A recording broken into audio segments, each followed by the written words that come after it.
Hey everybody, I'm Josh. I'm Andrew. I'm Garrett. And I'm David. You're watching and or listening to So Many Ooh. Sequels. David has a nice prop to This is demonstrate legit how they shot every episode. to demonstrate what movie we're Put talking the about. wires up. Put the wires up. Comes on this nice stand. What does but it that falls mean? apart. Nothing. All those ships are on wires.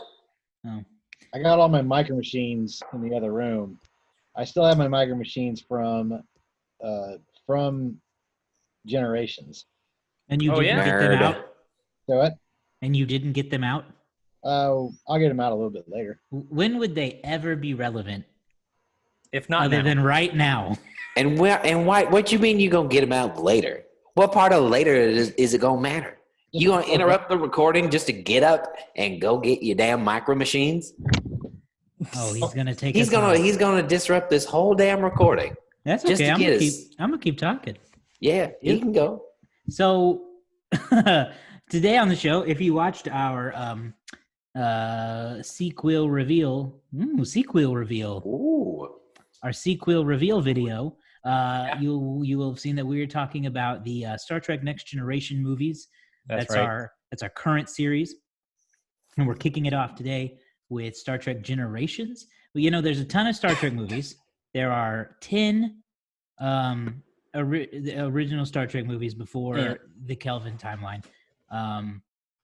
So we decided instead of doing 10 movies, we would split them up. And this time the sequel chose The Next Generation, which is why we're starting with the Generations movie. So Yep. hopefully that wraps or puts away any confusion there. Explains So- that quite Oh, well, he did- Josh. I think you did a great job. Andrew You just could has a have done tinier version of David's cooler toy. Yeah. But I also So okay. Okay, stop right there. Keep it. Don't move it. Now, David, pick up your Enterprise. Yeah. I And gotta get it back hold off it up to this- the screen. Get back off this stand. Woo. Okay, have it face the other way. Oh, don't You crash just it. blew up the Enterprise. What's He just- wrong with you? He crashed Man, it I on spoiled the end of the Viridian 3. movie. You know, if you guys aren't watching us on YouTube, it's a lot more fun. I tell you what. This is riveting audio right here. Is Mhm. Andrew is holding up a tiny Klingon Yes. bird of prey, Bird of prey. not to be confused with the Romulan warbirds. What about the Harley Quinn version of it? That's a different thing. And then I have There it is. 12 one, I don't know, 12 gauge shotgun. like an 8-inch, very, very fragile Clearly. Star Trek Enterprise D. Now I Yeah. need David to make phaser noises pointed at the bird of prey. Wait, am I even with him on his? Yes. Oh. I've set it up where on my screen you're even. Doo-doo-doo-doo. And now, perfect. Perfect. Like the Enterprise is chasing. All right. And scene. I'm embarrassed for us all. And scene. Hey, two people on this stream are not playing with toys. Hey, And we this is are not a too. toy. This is a model. It belongs in a museum. Action figure. It's not a doll. It's an action figure. The fact that I'm picking it up at all is really like a disservice to the to the thing. So I also have the Excelsior right here. Look at that. I have the Oh my Excelsior. God. Let's And get this- back on track, boys. And Okay, this okay. Enterprise. we're still on track. Look at this. This Enterprise Yeah. separates. Oh, Yeah, it did that in the movie. Whoa. yeah. Well, it does it here right now in Andrew Nichols' living room. Did you say how I saved the day with it? All right, back on track. Star Trek Generations came out in 1994 and bridges the gap between the original series cast and the Next Generation cast. It also premiered just after the end of the Next Generation's run on television. So they're kind of transitioning from television to the movies now. So they brought back much of the original cast, though not all of them, and I'm sure we'll talk about that a little bit because some of those stories are interesting, to help kind of pass the torch to Captain Picard and the rest of the Enterprise D crew. So, I have seen this movie before. David has seen this movie before. Pretty certain Andrew has seen this movie before. Garrett has not seen this movie before, so now we'll start with him.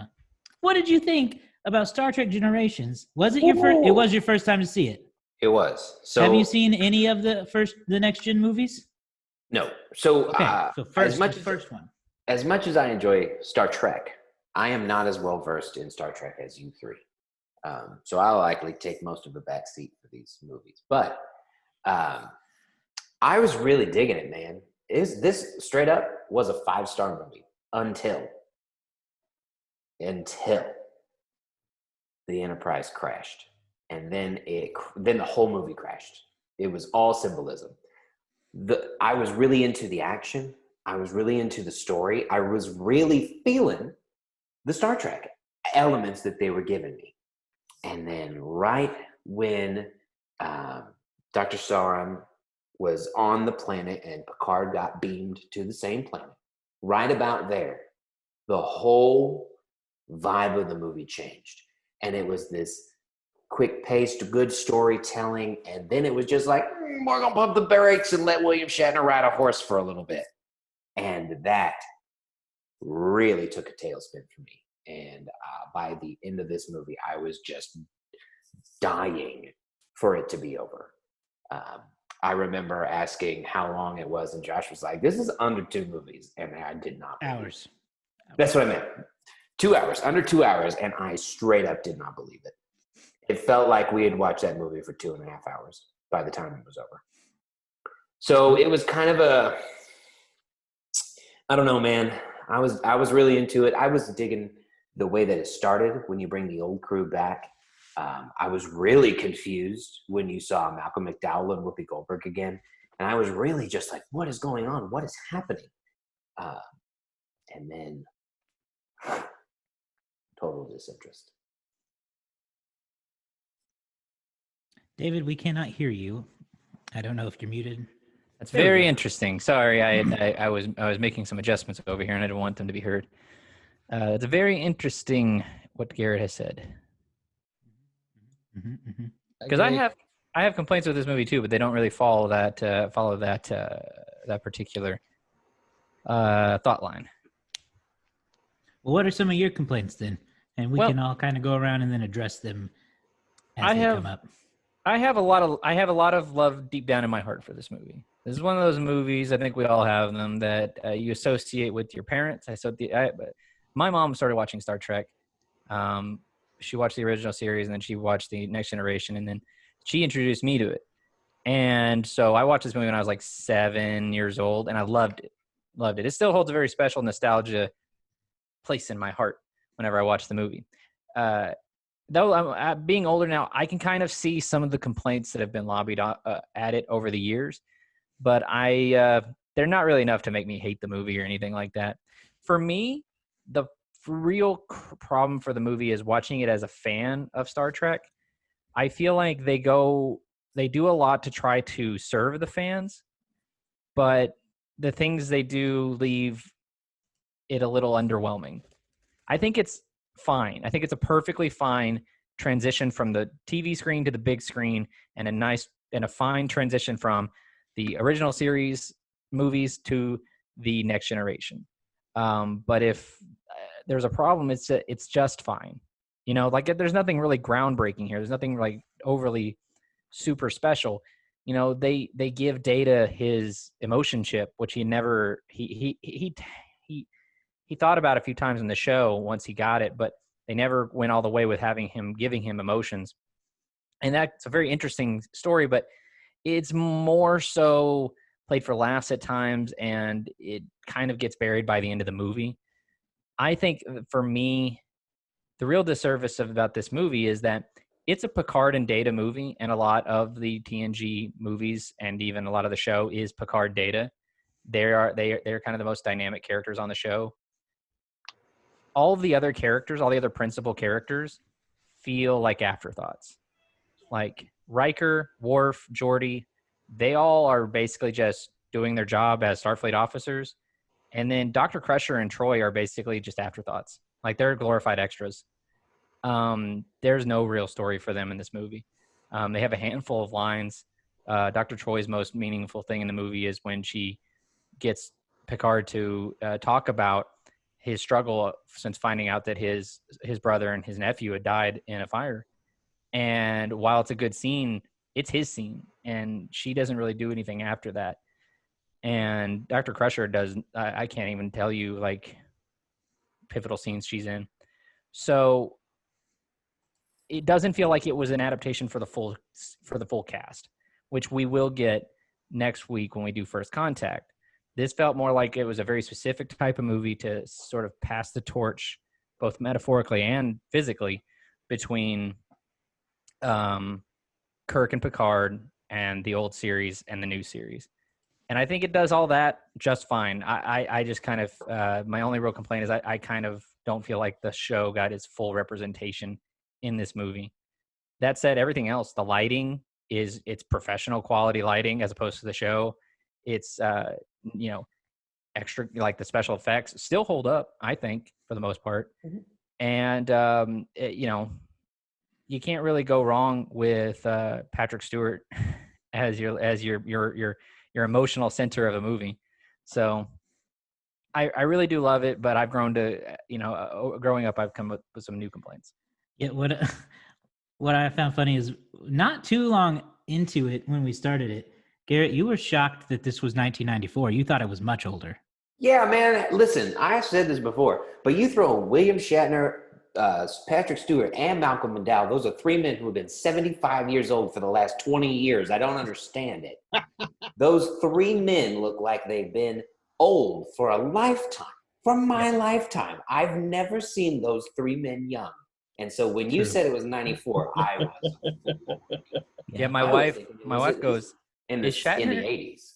My wife goes, is Shatner that much older than Stewart? And I looked it up, and there's a 10-year age difference between the two of them. That's it. Okay. Shatner's 89 and Stewart's 79. Before we unravel too much, I want to hear from Andrew now. Yes, Andrew.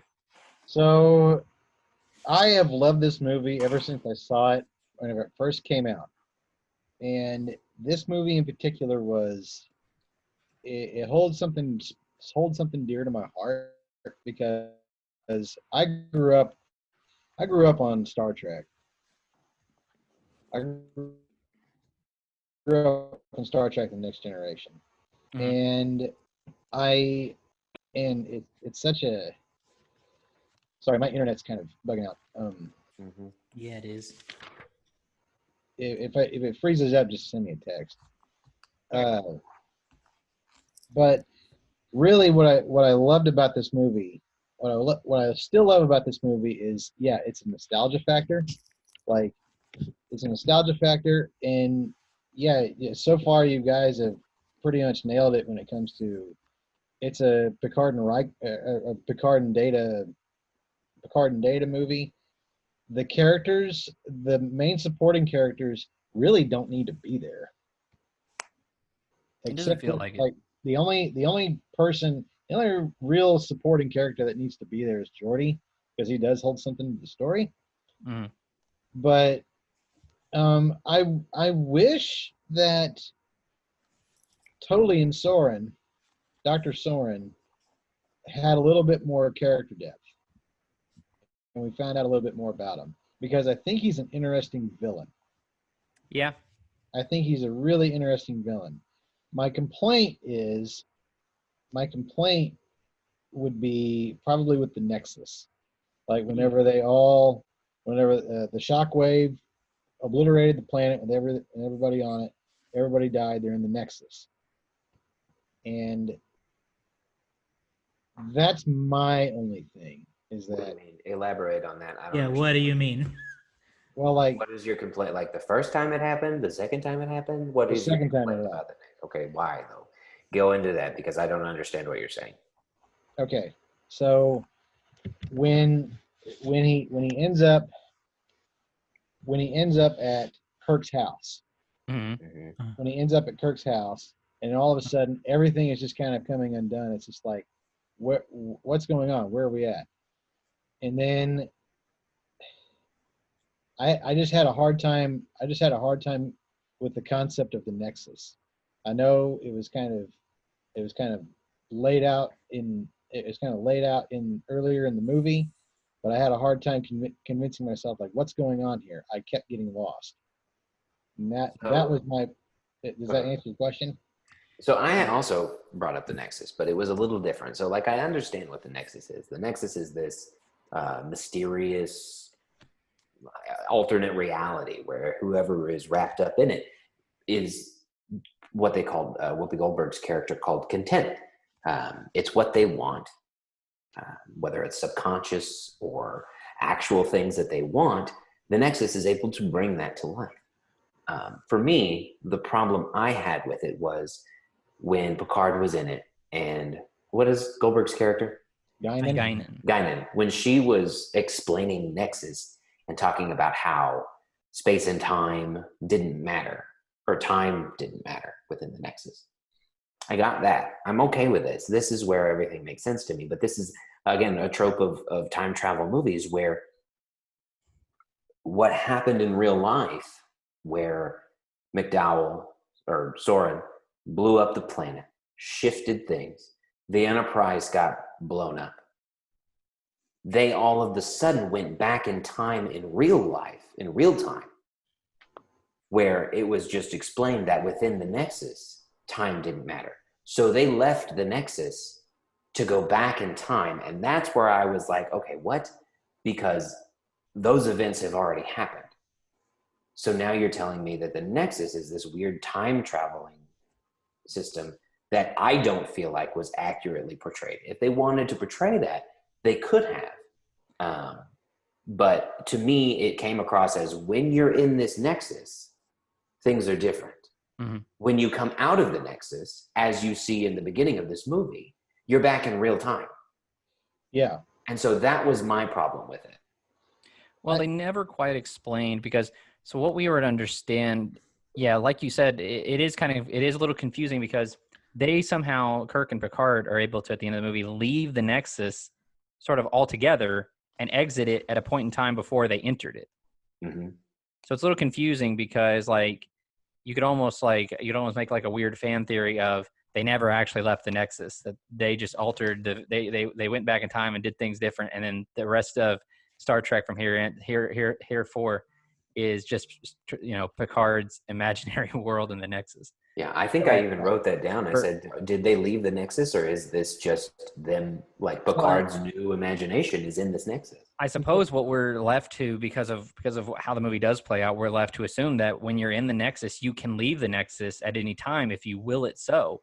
You can leave the Nexus and go wherever you want. The problem is the allure of it, the power of the Nexus is so overwhelming that few people ever do truly leave it or even try to leave it. But you can you can enter the Nexus in the year, you know, you could enter the Nexus in the year 2020, and if you want, you can exit back out in 1990. Oh, that'd be nice. So, and in theory, or in principle, before you ever entered it, it's a confusing concept. But if the idea of this is a spatial temporal anomaly that allows almost any form of time travel that you wish, then it kind of falls into line that it would make sense that the Nexus doesn't have hard rules. You know, if it did, it wouldn't be necessarily quite the phenomena. If it, like, some guy came in and goes, no, you can't go wherever you want. Like, they can do anything. Guinan even talks about, like, when you leave here, something will stay. Like, there is going to be a part of you that never leaves. You're stuck here. Even if, like, we don't know when Guinan and Sauron, when they were pulled out of the Nexus the first time at the beginning of the movie, we don't know if that was before or after they left, quote unquote. Maybe they traveled back in time without knowing it. And I think that's where my confusion is like, because if they are in, I feel like maybe they're in some sort of an alternate timeline. I could be wrong. I don't think they're in an alternate timeline. So. It's one timeline. The Nexus is a hole in space-time. Yeah. Okay. This is so stupid. Nothing exists. Everything in the Nexus was not real except for Picard and Shatner, Kirk. Kirk didn't die in the beginning, and I'm mostly saying this to talk myself through it. He got pulled into the Nexus, Yes. which is why he didn't age over all that time. Yep. So Picard then entered the Nexus to get him, and they were able to leave the Nexus at the time that they needed to get to deal with Soren. So Essentially, to there's no prevent alternate themselves. timelines. It's the same timeline. Okay. It's just Then- like you dip out of it when you're in the Nexus and you dip back in when you get out. But basically, because the Nexus lets you do whatever you want, you can dip back out wherever. Like they could have dipped back out to Earth if they wanted. Like they could have just went to any point in time and just said, "This is where we want to leave," and the Nexus will take them there. It's very ambiguous, but luckily, I mean, maybe because it's proven to be confusing here a little bit. Maybe to a disservice a little bit. They left. Maybe it is too ambiguous, but I think this movie is more concerned. I think one of the strengths of the movie, though, is that it's more concerned with its theme of time and legacy and what we're going to leave behind than it is about explaining a lot of the, as fans call it, the Treknobabble that they could have done. They could have had a whole thing where Data just explained everything very scientifically, and you'd go, "Oh, yeah, that makes sense." But their big focus is on that emotional center of, taking advantage of the time you have. Well, and if I can add anything else to it, maybe it's just because I've seen this movie so many times. Mhm. I really felt I think this is the time when I actually felt I did feel underwhelmed by the end. It's just like, I felt like there was supposed to be like a little bit of a lead up, and then all of a sudden it just doesn't happen. And Yeah. and Kirk dies, and that's it. Yeah. Yeah, so I think this movie does. I want to talk about I do have some good things, but we're on a negative streak, so let's just keep it up. I think there are some fundamental flaws in the film. One being that the only way to get these two casts together is to involve time travel somehow. And time travel is notoriously difficult to do in film. So, and we've already talked about that. We don't need to go over the Nexus again, but we see why it's difficult. And it also, in being a movie about both casts, does a disservice to both casts. As David mentioned earlier, the majority of the Next Generation crew is kind of ignored or forgotten. And the same story goes for the original series crew, who are really just cameos in the very beginning. And then Shatner doesn't come back until the very end. So it's like... a lot of fans are upset by that. Yeah, it's hard to it's hard to make it be a farewell to the original series crew when they're barely in the movie, and the only one who really gets a send-off is Kirk, and it's kind of underwhelming when it happens.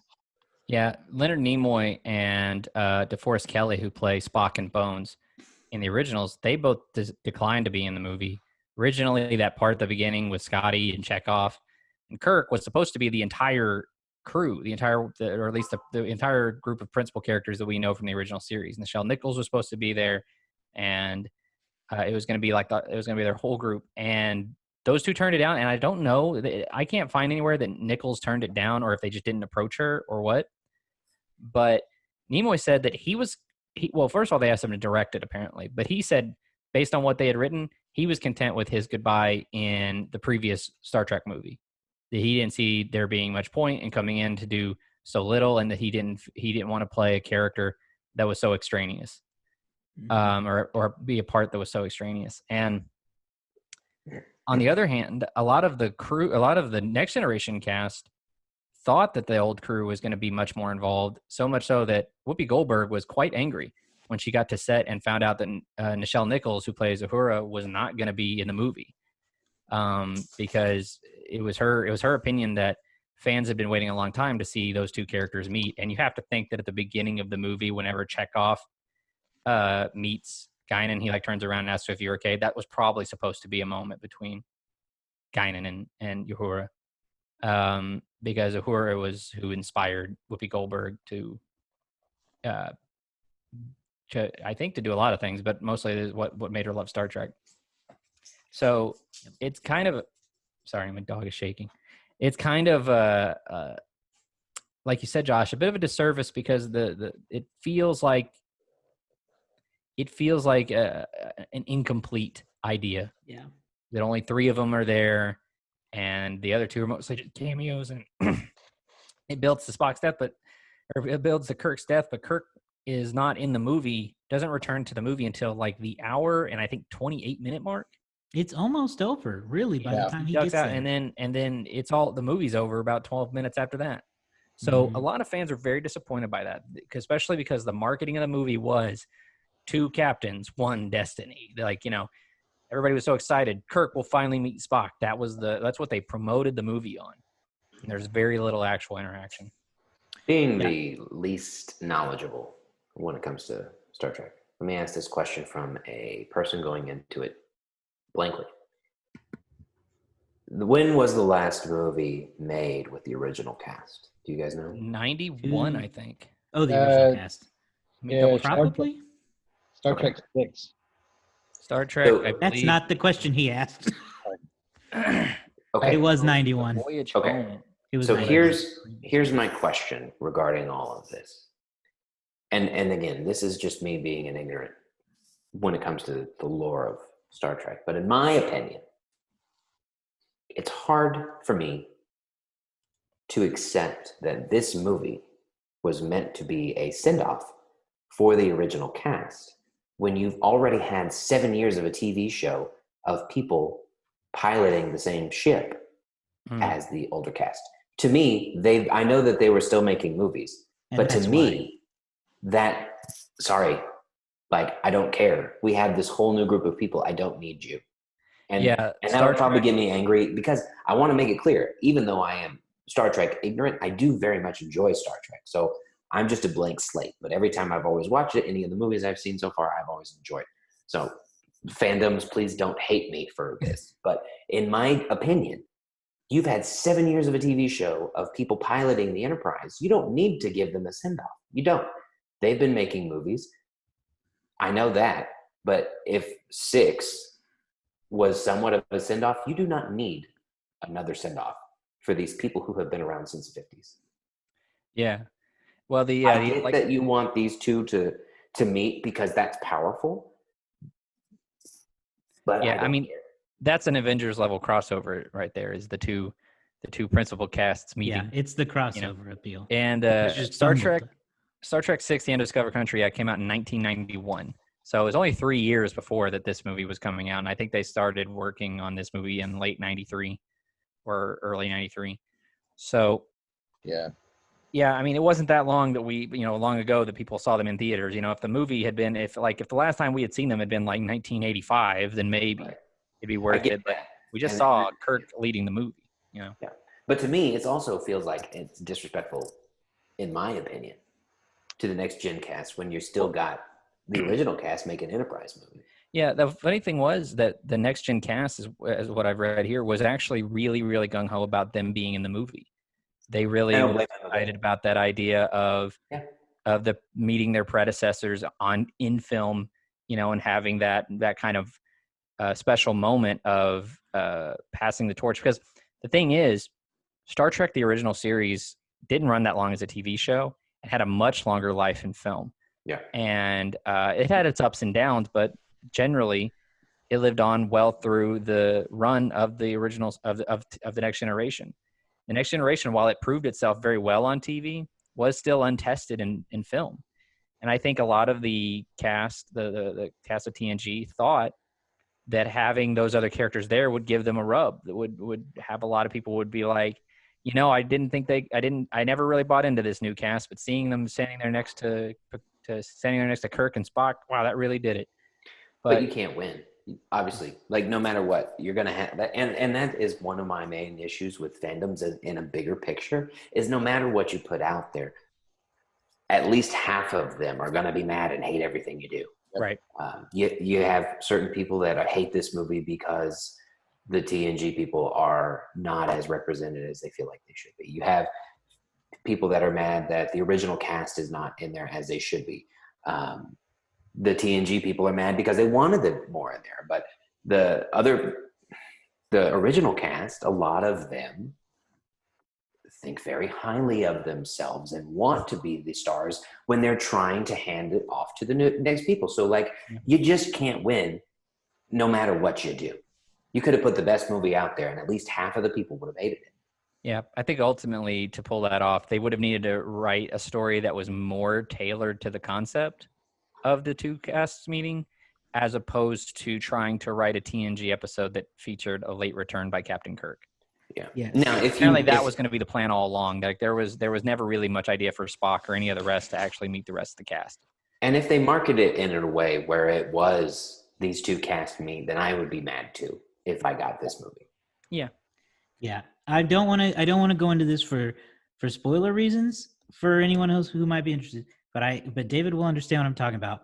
So I'm just going to say it without spoiling it too much in case they ever watch these shows.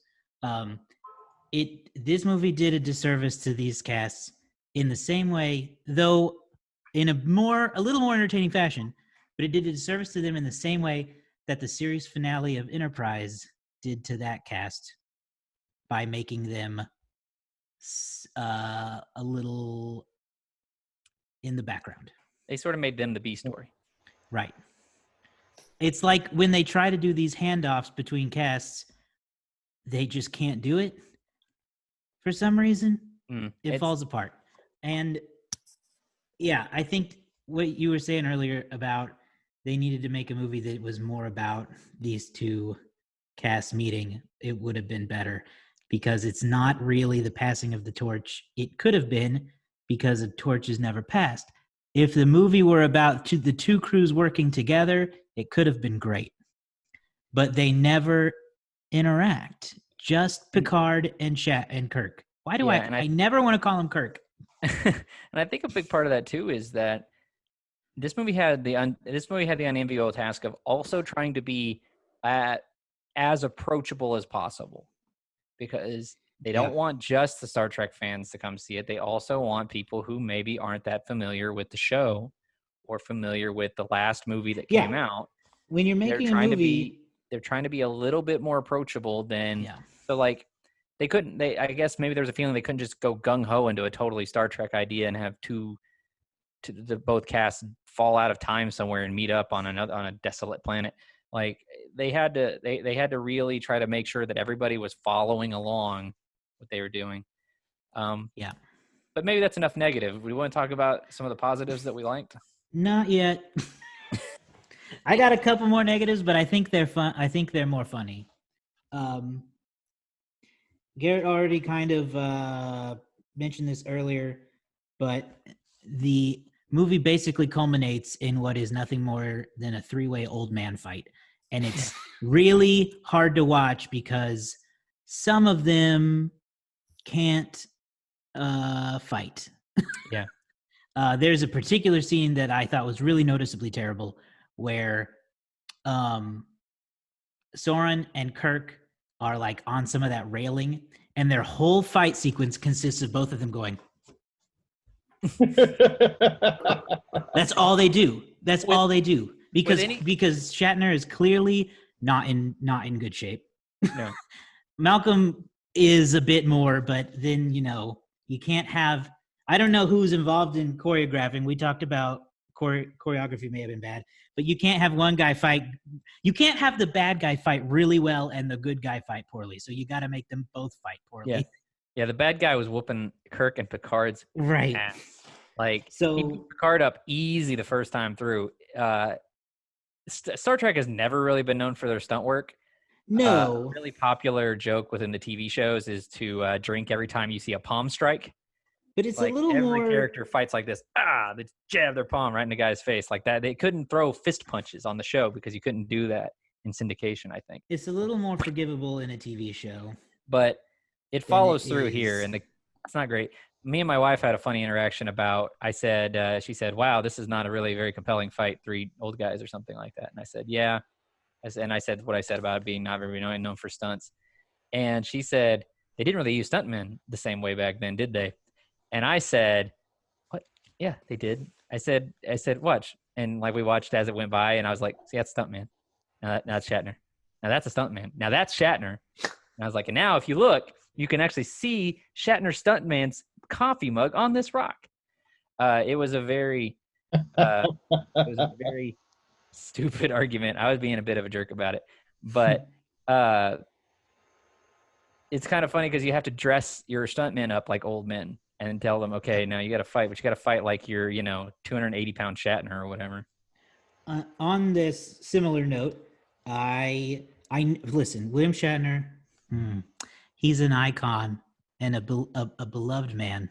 Mm-hmm. And I could never take that from him, but good Lord. And I know this is like people joke about it, but he is really, truly a horrendous actor. He is so horrible. You just offended Andrew to every core of his body. Andrew, listen, man, I'm not saying that I don't like the guy. No. Well, I mean, he's probably, I don't know. He seems kind of rude, actually. Oh, no. I never. You guys got to tell the story about going Like to his thing. He's a beloved icon in TV and film history. People still love him to this day. The man's going to be 90 soon, which is shocking because while he looks old now, he doesn't look 90. But No. he cannot and has never been able to act. Period. His whole interaction with Picard was laughably bad. Like when he's in his house, there's a point where he just goes, "The clock," and just runs. And I was like, "This." I got rid of this clock years ago. Yeah. I can't. He's unwatchable. My dog, Butler. Why? He died 7 years ago. And he's like, This "It's is my bad. house. I think it used to be." What Andromeda. are you talking about? But it's kind of like it's half the point at this point, I know. It's uh, just you put him next to Patrick Stewart, Oh man, a world-class actor, and it really is highlighted how bad Shatner is. yeah. I mean, it's like And Malcolm McDowell for that matter. Yes, Yeah, Malcolm they just didn't McDowell. have a lot of interaction together. They You can clearly see it. go ahead, Andrew, because I forgot what I was gonna say. No. Sorry about that. No, you can clearly see that the chemistry between Picard and Kirk is not there at all. Like, It's not bad. It's not that bad. No, the chemistry's not bad. Just the Shatner acting is bad. well, like Shatner has the same chemistry with everyone because his acting has no range. The benefit to Shatner here is that he's supposed to be playing a character who's slightly aloof to what's going on. True, I'll give him that. In this particular scenario, I don't know. Yeah, I've made made that everyone jump angry, but like, 50 listen, I'm just being realistic. He's not good at it. You know He's what's funny though? Watching it this time, in a weird way, like I was having like in my brain was doing a deep fake on me because when I was watching it, I was like, I can actually like weirdly see Chris Pine right now. Like I'm looking at it and I'm seeing it. And I think Chris Pine did a much better job at doing this at recreating Shatner than I thought I did at the time. Listen, He's I kind of know like I people- could see it. I know the diehard Trekkies are especially gonna be angry, but like, I think Chris Pine's the better Kirk. I think he is because I think he's taken little tiny bits of what Shatner did and made them seem more natural. And he's a good actor. He is genuinely a very, very good, charming actor. But I was like watching and I was like, I didn't give Chris Pine enough credit. He actually, Pine. what'd I say? Pratt. wrong. Well, I don't give either of them enough credit. Let's be fair. All right. Imagine Chris Pratt as Captain Kirk. That'd be terrific. But yeah, that's what I was thinking. I was sitting there thinking like, I can actually see Chris Pratt a little, or Chris Pine here a little bit. Okay, now I want to transition to the good with this, and I want to start it with this thing. Data. Yes. Data's pretty good. Data is also Andrew. Andrew. Andrew is Data, and there are several evidence-based facts. You and out Data of are the this same. movie. Andrew, I want you to look at the screen right now because I need you to understand that Data. Are you going to show? Yep. Data, and I think you know where I'm going to go with this. Data, I hope at so. one point in time in this movie, did this. Okay, Andrew, everyone I need you to see enjoy. this. I need you to see this, Andrew. And not only did I he do that, knew it. he did that after he, out of the blue, unprovoked, just sang a song. Yeah. I can't Which tell could- you. Go ahead, Josh. And this happened. So I said, you know what? Andrew acts a lot like Data in this movie. And I swear to you, not 5 minutes later, that scene happened. And if you think, And we both went, We got to check your positronic net is what we got to Yeah. do, you gotta Andrew. check his emotion chip. you There's can something check our wrong. social media, because at some point in time, we are going to have a side-by-side video We have of to. Data doing his thing, and Andrew, who also did that during the wheel reveal of Cloverfield, where he also did the. And You think I'm more- not making that? You're out your mind. One more comparison between Data and Andrew before we talk about the real, actual Data part of this movie is at one point he starts laughing maniacally and then tells Jordy that he just got a joke from 7 years ago, and if that's not you, nothing is. Nothing is more Andrew than that. Yep. So we already joked that you're an alien trying to figure out how humans work. Now I think you're an android. He's an android. He's a Soong type android. Android. He's an And android. that concludes. I think that concludes the Andrew roast segment of this episode. Next week, tune in for Why is Andrew like Bicentennial? Hey, we have a few more. No, we got a few more Data movies to find comparisons We're now. gonna find more evidence of this. I just feel like you're related. But brother. in all seriousness, Data's quest to become more human was, I thought, a welcome addition to the movie. Yes. And I wish could have been given even a little more time. But there was just too much. There's too much story going on in this movie, and I think that one got kind of pushed aside a tiny bit. But I did enjoy it. His laughing is terribly funny. And I loved how he starts in the beginning, which is another one of my good things. And then I need to stop talking because I'm talking too much. It all kind of kickstarted in the Next Gen Crew's opening scene in the holodeck on the ship when he's trying to figure out humor, and because they're all laughing when Worf falls into the ocean, and so he just shoves Dr. Crusher into the ocean, Yes. and they're all like, "What the hell, man?" Yeah, Jordy comes up to him. It's so funny because they're all laughing about Worf getting knocked in the water, and Dr. Crusher's like, ha ha ha ha, and Data's like, I do not understand. Why are we laughing? And Dr. Crusher's like, you just got to get into the spirit of it. And she pushes him. He pushes him over, and Jordy just comes up with, Data. And Data's like, that was, and he goes, not funny. Yeah. Like, how confused? Like confuse the poor android some more. Like, what is Listen. this, man? He goes, person falls into water, we all laugh. Person falls into water, I'm an asshole.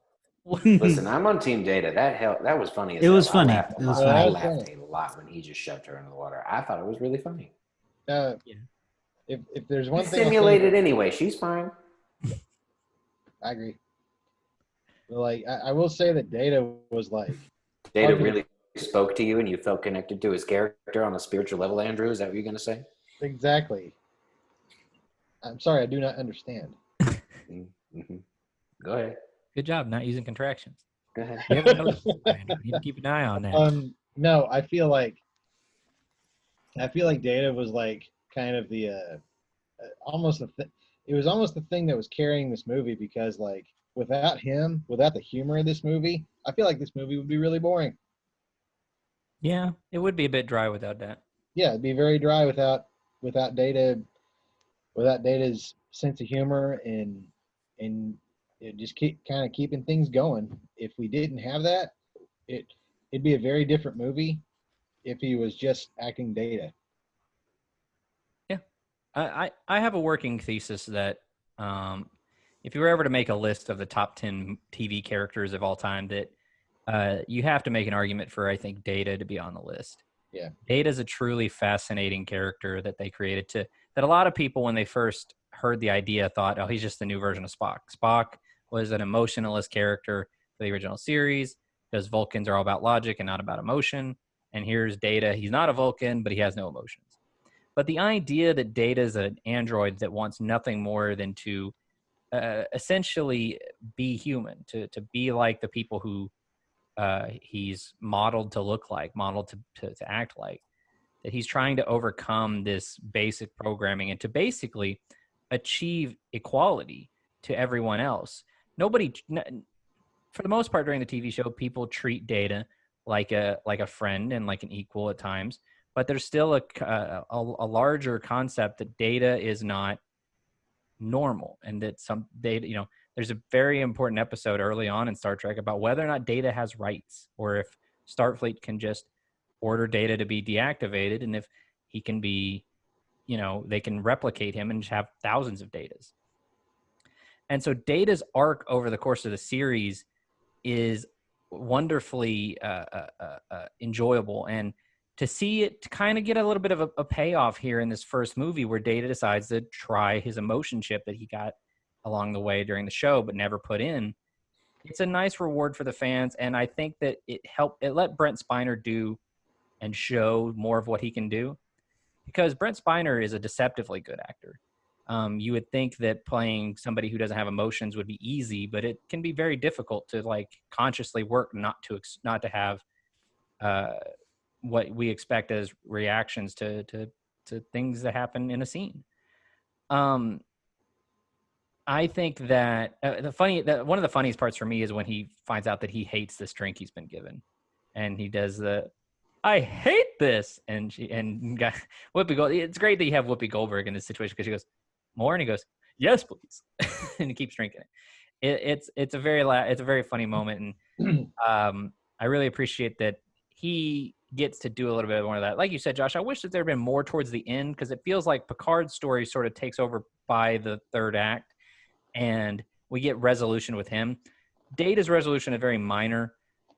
We do get a nice moment where he's reunited with his cat Spot, and he's very emotional.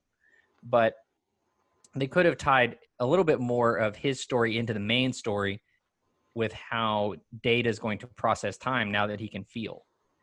That could have been interesting. But I love Data. It's hard not to love Data. That's why, it's why we love Andrew. It's like, how can you not? Oh, yeah. Yeah. Speak for yourself. I do. You don't know Data. That's the whole point. No, I don't know Data, but I did enjoy Data a lot during this movie. I agree with. He's a wonderful character. With, David. He was really, I was into it the whole time as far as watching him be so deadpan and then really process these emotions and have these emotions overtake him and really struggle with it. Even the scene where he and Picard are trying to get Geordi back. He is so distraught because he has this moment of realization where, had he not had his emotion chip, he would have been able to save Geordi because he wouldn't have been afraid. And he experienced fear, and he wasn't used to that. And that shattered him so much that he could not, for a little bit, do his job. He could not process what he was doing. And then Picard had to get, he had to lay down the Captain Smackdown, and even then Geordi was like, Data was seeing all of this for the first time. And it's like, it was just a really interesting dynamic for this character who, again, I don't have this connection with, but felt that connection with because of the performance that he was able to deliver in this movie. He was able to, as a person who's never seen this movie and not super familiar with the world, I felt connected to it. I understood it, and it felt real. Yeah, I'm going to add one more thing in here. I don't want to talk too long, but I'll just introduce this into the conversation, and you guys can talk it out too. I don't know if Josh, you may have seen this stuff, and Andrew, you may have too. It didn't exist to the degree that we know about it today when Data was created in 1987, I think is when the show started. yeah. But there's a lot of modern watchers or viewers who view Data as sort of a representation for Asperger's and autism. And they use Data as a way to sort of show kids a character who kind of goes through those same difficulties with social interaction, because that's a lot of data in the show. And in the beginning of this movie is not being able to process what other people are doing or saying. And I think that's a really fascinating idea that I don't think they intended on when they created data, but it's become a bit of a representation for a lot of young kids today struggling with that. Yeah, I did not know any of that. Very interesting. For sure. Well, any other good aspects of this movie we want to talk about before we switch segments? Oh, I'm trying to think if there's anything. I mean, I feel like we buried a lot of the bad at the beginning. With a lot of it with the bad at the beginning. I thought that the film level lighting really changed the whole look of the ship, because the ship has a very special certain look, and this movie has like people's rooms are dark, which you never get in the show. I thought in general it looked really cool. Visual effects were good. How about the destruction of the Enterprise D, which is an iconic ship at that point, but then paves the way for a much cooler design to come out in the next movie? I like that. It's a way of saying, like, out with the old. It's another farewell. I kind of thought that I for some reason my brain remembered the next Enterprise, the Enterprise E, showing up at the end of this movie, but that was not the case. Nope, we're just left not knowing what happens. Yeah, I remember as a kid being very like not devastated necessarily, but like very intrigued by the idea that the Enterprise had been destroyed. It's very sad because it is a very iconic thing, and much like my model, it's like this by the end. It's just sitting there by itself. It felt like something they needed to do, though. It felt like we give this movie a lot of crap for being kind of safe, I think, but they did do that. They did change up the status quo a bit. They destroyed an iconic piece of the lore, if you will, and they would have to introduce a new Enterprise going forward. So I think that's kind of a bold decision. They didn't have to do that. Yeah. Well, anyone else have anything? I think one of my favorite sequences in the entire movie has to be the first time you see the Next Generation crew on the ship. I love that. On the boat? Yeah. Yeah, on the boat. On the sea ship? Yeah, on the actual sea ship. I thought that was terrific. And I loved how everything just kind of culminated there. Like they're in the program, they're in the computer program, but it's also very symbolic that they're there on an actual working boat, on an actual working ship instead of a spaceship. And I liked how I liked that particular sequence as a whole. Yeah, it's a cool juxtaposition and kind of fake out to go from the original series crew on the Enterprise B. And then we fast forward to the future. Literally, it says 78 years later, and we're on like an old rickety wooden ship. Yeah. So that in itself is a funny little like, we're not as futuristic as it seems, but then it is. Yeah. You find. But then it all becomes. It's amazing that the movies didn't have a bunch of holodeck stuff. Like the TV show early on was just like holodeck. So much holodeck in the TV show. They didn't rely on the holodeck almost at all in the movies. Nope. Yeah. I mean, Andrew, then David. Yep. Okay. Use your words. David, then Andrew. I forgot. Come on, Andrew. We give you the opening. What were you gonna say, Andrew? You don't remember. Okay. It's gone. I want to throw a quick shout out. I just want to say this one thing. This is something that my mom and I joke about every time we see either movie. Is I love that Cameron from Ferris Bueller is the captain of the Enterprise B. That was very, very cool to me. For a hot second, I was all excited, and then boom, dead 5 minutes in. He's fine. He's fine. He made it. Well, that's good. But yeah, Cameron from Ferris Bueller. Love Ferris Bueller. Love that. And it's funny because those movies didn't come out that far apart, and yet he looks a lot older in one. Yeah. Yeah, he's a fun actor. All right, well, then let's move on to box office, shall we? That's right. All right. So Star Trek Generations, as we talked about, debuted in 1999. It debuted the weekend of November 18th. I'm sorry, 1994. I'm so sorry. I'm so used to saying 99 more often than I am 94. Debuted November 18th, 1994. It debuted number one with a $23.1 million opening, which is okay by 90 standards. It's not necessarily the highest grossing weekend of the year. I'm going to read off a list of 1994 movies that came out that weekend. And boy, is it all over the place. This was a decent weekend for the movies.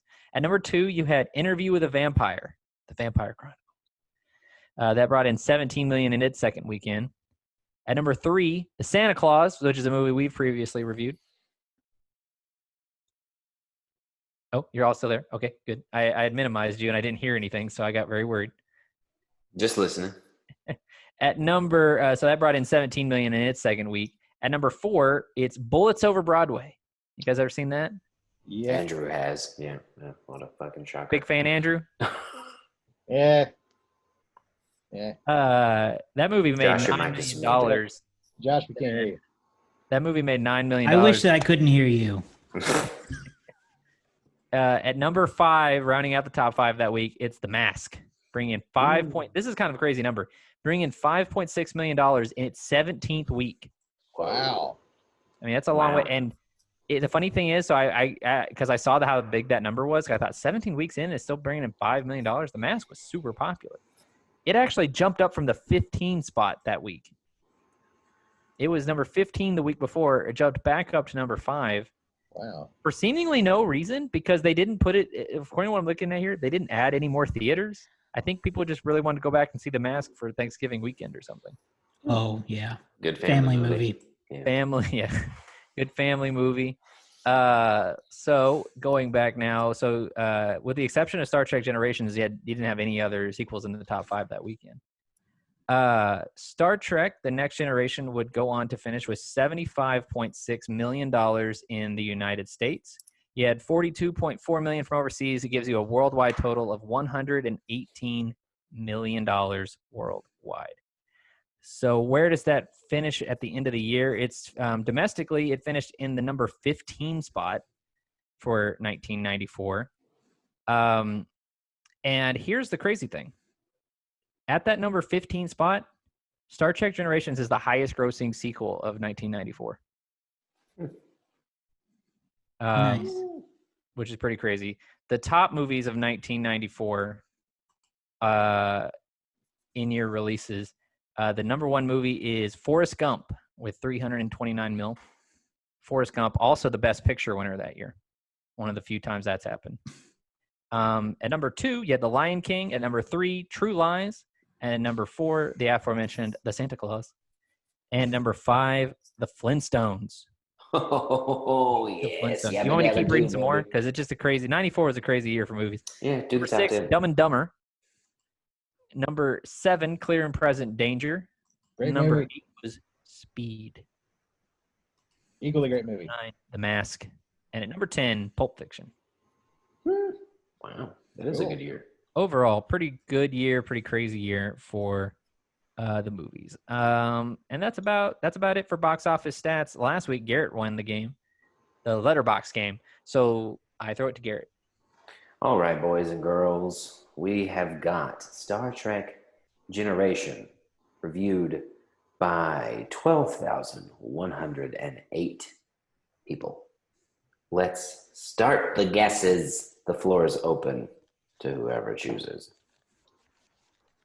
I am going to go with 3.1. 3.1. Okay. I'm going to go with 2.5. 2.5, right in the middle. I'm gonna be right between them at 2.8. 2.8. All right. Hopefully nobody took my numbers. That worked out.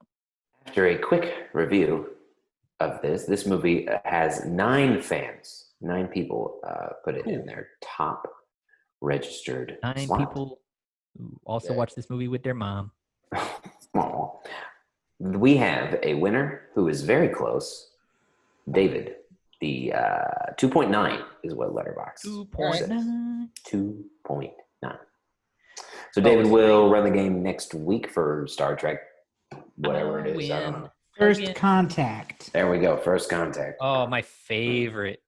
Same. Star Trek movie. Samesies. First Contact. We'll talk about it more next week, but First Contact is, I think, the Star Trek Next Generation movie we all wanted.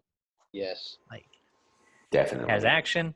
It has a sense of adventure and thrillerness, or thriller, and it also gives more to the rest of the cast to do, while still being mostly about Picard and Data. And it features I think undoubtedly, I think we could say, the most popular Next Generation antagonist, the Borg. Yep. So very much looking forward to First Contact next week. I hope that you watching or listening will join us. They will. They promised. What do we give this movie? Yeah. I give it a 3. Okay. I would give it a 3.5. Oh. Okay. Garrett wants to go solo. No, I'm not going to go solo. I was gonna give it a generous 3, but through this conversation, I think my generosity has waned. So I'm going to go with the initial score that I believe it should be, and get rid of my generosity. It's 2.5.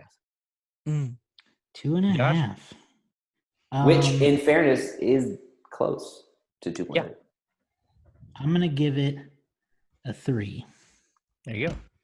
And our average comes out to a perfect 3.